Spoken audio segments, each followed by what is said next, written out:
Hello friends, இன்றைக்கி சூப்பரான ஒரு நம்ம கொய்யாக்காய் வச்சு ஒரு தொகையில் தான் பார்க்க போகிறோம். தொகையிலாம் சரி, நீங்கள் சட்னிலாம் சரி, கட்டியாக அரைச்சா தொகையில் கொஞ்சம் தண்ணி ஊற்றி உங்களுக்கு தாளிக்கணும். தோசை இட்லிக்கெலாம் சாப்பிட்னா நீங்கள் தாளிச்சிக்கிங்க. செம்ம டேஸ்ட்டாக இருக்கும். ஒரு வாட்டி சாப்பிட்டிங்கன்னா அதை சாப்பிட்டுட்டு இருக்க தான் தோணும். ஏன்னா நான் ஃபஸ்ட்டு வாட்டி சாப்பிட்டு கண்டிப்பாக எனக்கு பிடிச்சிருந்துச்சி. ஆனால் தான் இன்றைக்கி உங்களுக்கும் கண்டிப்பாக இதை செஞ்சுருந்தோம் தான் போட்டிருக்கேன். உங்களுக்கு அதுக்கு முன்னாடி என்னுடைய சமையல் பிடிச்சிருந்தா சிம்பா நியூ செக் சேனலுக்கு சப்ஸ்கிரிப்ஷன் பண்ணிடுங்க ஃப்ரெண்ட்ஸ். உங்கள் ஃப்ரெண்ட்ஸோட ஷேர் பண்ணிடுங்க. பிடிச்சிருந்தா லைக் பண்ணுங்கள், ஆல் என்ற பட்டன் அமுக்குங்க. நான் போடுற வீடியோஸ் உங்களுக்கு உடனுக்குடன் பார்க்கலாம். நீங்கள் இப்போ நம்ம வீடியோக்குள்ளே போகலாம். அதுக்கு நல்லா ஒரே கொய்யாக்காய் எடுத்து வச்சுருக்கேன். பழமும் இருக்கக்கூடாது, காயும் இருக்கக்கூடாது. நல்லா பழமும் காயும் கலந்ததாக இருக்கும். நல்ல பெரிய கொய்யா ஒன்று எடுத்து வச்சுருக்கேன். இது நம்ம உளுந்தூர்பேட்டையில் வாங்கினது தான். ஒரு பிளேட்டு 100ரூபான்றாங்க. நம்ம நாட்டு கொய்யா இங்கெல்லாம் அது கிடைக்கிறது கிடையாது. அங்கே பார்த்தோன்னா வாங்கிட்டோம். சரி வாங்கிட்டு சரி இதில் ஃபஸ்ட்டு எனக்கு நான் தொகையீடு பண்ணிட்டேன். மீதியெல்லாம் நம்ம சாப்பிட்டுக்கலான்ட்டு. ஏன்னா அவ்வளோ டேஸ்ட்டாக இருக்கும். இது சீனி கொய்யான்னு தான் சொல்கிறாங்க. அவ்வளோ இனிப்பாக இருக்குமா. அதனால் இந்த கொய்யாக்காய் ஒரு கொய்யாக்காய் எடுத்து வச்சுருக்கேன். உங்களுக்கு அதுக்கு என்ன தேவைன்னு பார்த்துறாங்க. காஞ்ச மிளகாய் குண்டு காஞ்ச மிளகாய் ஒரு 3, அப்புறம் கருவேப்பிலை வாசனைக்கு ஏற்ப கொஞ்சோண்டு, அப்புறம் ஒரு 7-8 பல் சின்ன வெங்காயம் தான். பெரிய வெங்காயம் போடாதீங்க, நோய் எதிர்ப்பு சக்தி. சின்ன வெங்காயம் 3 பல் பூண்டு, ஒரு குட்டி புளி, அப்புறம் அடுத்தது 1 ஸ்பூன் உளுந்து, 1 ஸ்பூன் கடலைப்பருப்பு, ஒரு 1/4 ஸ்பூன் சீரகம், கொத்தமல்லி சும்மா ஒரு கையான நோய் எதிர்ப்பு சக்தி. அதனால் கொத்தமல்லி, கருவேப்பிலை முடி வளர்ச்சியை தூண்டும். கண்டிப்பாக சேர்த்துக்கங்க. ஏன்னா நம்ம அரைக்கும் போது அது உள்ள அந்த சத்தெல்லாம் அதிலே நமக்கு இருக்கும். அதனால் முடி வளரும் உங்களுக்கு கண்டிப்பாக. இப்போ நம்ம போய் ஒன்று ஒன்றையாக நம்ம ஃபஸ்ட்டு கொய்யாக்காவை அரிஞ்சிடுவோம். நம்ம அரிஞ்சிட்டு அடுத்தது நம்ம எப்படி அரியணும்னு உங்களுக்கு சொல்லிடலாம். அதுக்கப்புறம் ஒன்று ஒன்றையாக நம்ம ஒரு ஸ்பூன் எண்ணெயே போதும். எண்ணெயிலே வதக்கிட்டு நம்ம அடுத்தது செய்ய போகிறோம். 1 ஸ்பூன் இருந்தாலே போதும் எண்ணெய் நமக்கு இது தொகையில் அரைக்க. மேலேயும் கீழேயும் இப்படி கட் பண்ணிவிடுங்க. அப்புறம் இப்படி அரிஞ்சிட்டு கொய்யாக்காய் பார்க்க எவ்வளோ இப்படி கொய்யாக்காவே இப்போ வரதில்லை. எவ்வளோ ஃப்ரெஷ்ஷாக இருக்குது பாருங்கள். உண்மையாகவே டேஸ்ட்டும் அவ்வளோ அட்டகாசமாக இருக்குங்க. மிஸ் பண்ணவே பண்ணாங்க. உளுந்தூர் பக்கம் போனீங்கன்னா கண்டிப்பாக வாங்குங்க. ஏன்னா இப்போ அது பலாப்பழ சீசன்லாம் அவ்வளோ சூப்பராக இருக்குது. எல்லாமே வாங்கியிருக்கேன். உங்களுக்கு நம்ம அதில் பற்றி ஒரு இதுவாக போடுறோம் உங்களுக்கு வீடியோஸ். ஏன்னா அதுக்காக தான் நான் சரி நீங்களும் பார்த்து இந்த மாதிரி எல்லோரும் செய்யணும் தான். நமக்கு பொடிசாக இருந்தாலும் சரி, பெருசாக இருந்தாலும் சரி, எல்லாத்தையும் அரிஞ்சு வச்சுப்போம். இப்போ போய் நம்ம வதக்கிடுவோம். ஸ்டவ் பற்ற வச்சு ஒரு பேன் வச்சுருவோம். பேன் சூடாகட்டும். நல்லெண்ணெய் தான், ஏன்னா எலும்புக்கும் பலன் உங்களுக்கு. அதனால் நல்லெண்ணெய் 1 ஸ்பூன் தான், ரொம்ப இல்லை, அவ்வளோதான்.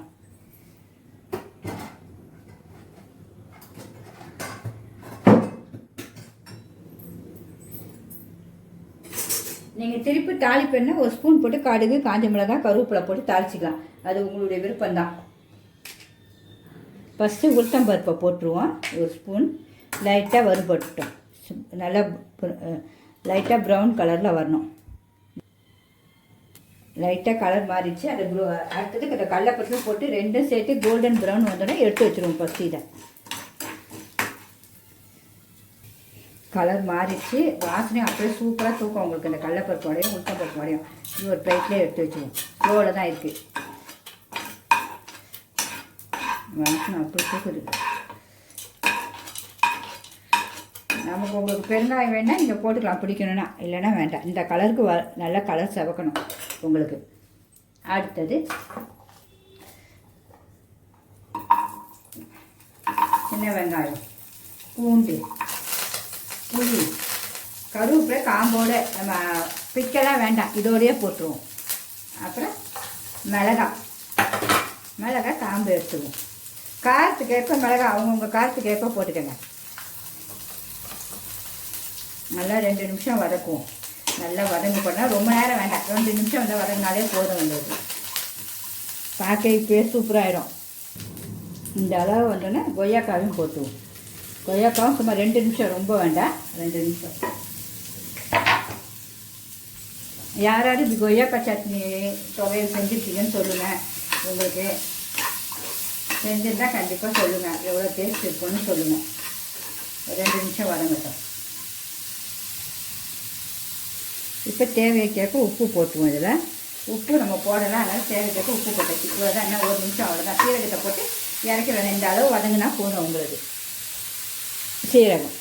சீரகத்தை போட்டு அப்படியே ஆஃப் பண்ணிடுவோம். ஸ்டவ் ஆஃப் பண்ணியாச்சு. ஆறினோன்னா மிக்சியில் போட்டு அரைச்சிடுவோம். இப்போ இந்த உளுந்து கடலைப்பருப்பு அரைச்சிட்டுலாம் அதை போட்டுருவோம். அடுத்து இந்த வறுத்து வச்சது எல்லாம்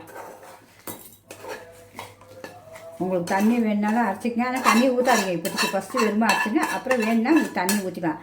உங்களுக்கு கட்டியாக தொகையில் மாதிரி வேணால் அப்படியே விட்டுருங்க. தண்ணி தாளிக்கிறதுக்கு போகிறீங்கன்னா கொஞ்சம் தண்ணி ஊற்றிக்கோங்க. இப்போ அதை அரைச்சிடுவோம் லைட்டாக.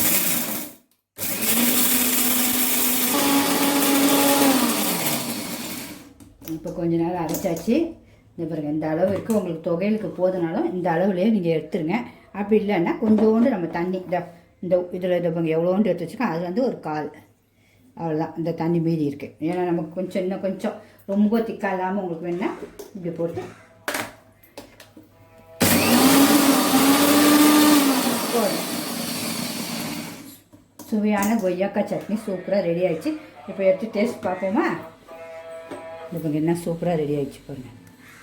நமக்கு தாளிப்பு வேணால் மறுபடியும் அதே கடாயில் கொஞ்சோண்டு எண்ணெய், ஒரு 1/4 ஸ்பூன் எண்ணெய், கடுகு, சீரகம்,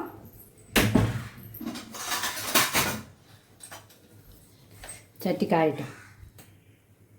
கடுகு,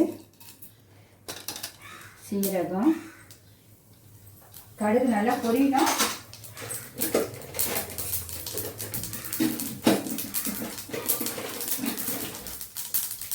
இதுக்கு தாளிப்பே வேண்டாம். உங்களுக்கு வேணும்னா சட்னியாக நீங்கள் அரைக்கும்போது தாளிப்பு உளுந்து கொஞ்சம் காஞ்ச மிளகாய், நீட்டு காஞ்ச மிளகாய், அதுதான் சூப்பராக இருக்கும் உங்களுக்கு. ஒரு கிண்டு கிண்டிட்டு 2 கருவேப்பிலை. ஸ்டவ் ஆஃப் பண்ணிடுவோம். ஆஃப் பண்ணிவிட்டு கருவேப்பிலை அவ்வளோதான். இப்போ நம்ம தொகையில் மேலே போட்டுட்டு அப்படியே சாப்பிட வேண்டிய சுவை. நம்மளுடைய சுவையான கொய்யாக்காய் சட்னி சூப்பராக ரெடி ஆகிடுச்சு. பார்க்க எப்படி இருக்குது பாருங்கள். சூப்பராக இருக்கா? டேஸ்ட்டும் அட்டகாசமாக இருக்கும். நம்ம எப்போவும் ஒரே மாதிரி சட்னி செய்யறதுக்கு இப்படி வித்தியாசமாக செஞ்சு கொடுங்க. எல்லாருமே உங்களுக்கு கேட்பாங்க, எங்கேருந்துப்பா இப்படி வித்தியாசமாக கற்றுக்குற, அவ்வளோ டேஸ்ட்டாக இருக்குன்னு. இங்கே பாருங்கள், சட்னியும் அவ்வளோ சூப்பராக இருக்கும். டேஸ்ட்டும் பார்க்கணும்ல. இட்லி, தோசை எல்லாத்துக்குமே சூப்பராக இருக்கும். நீங்கள் உங்களுக்கு சப்போஸ் சாதத்தை கூட நீங்கள் பிசைஞ்சு சாப்பிட்டுடலாம். உங்களுக்கு கட்டியாக அரைச்சிச்சிங்கன்னா டேஸ்ட்டு பாருங்கள். இப்போ கொய்யாக்காயில் செஞ்ச மாதிரியே இல்லைங்க, நம்ம அவ்வளோ டேஸ்ட்டாக இருக்குது. பிடிச்சிருந்தா கண்டிப்பாக லைக் பண்ணுங்கள். உங்களுக்கு ஃப்ரெண்ட்ஸ் அண்ட் ஷேர் பண்ணுங்கள். காரம் உங்களுக்கு தேவைக்கேற்ப போட்டுக்குங்க. உங்களுக்கு காயம் இல்லாமல் பழமும் இல்லாமல் நடுத்தர கொய்யாக்காலம் எடுத்து செய்யுங்க. உங்களுக்கு பிடிச்சிருந்தா கண்டிப்பாக லைக் பண்ணுங்கள். ஹைப்பை தட்டிட்டு போங்க. பாய்.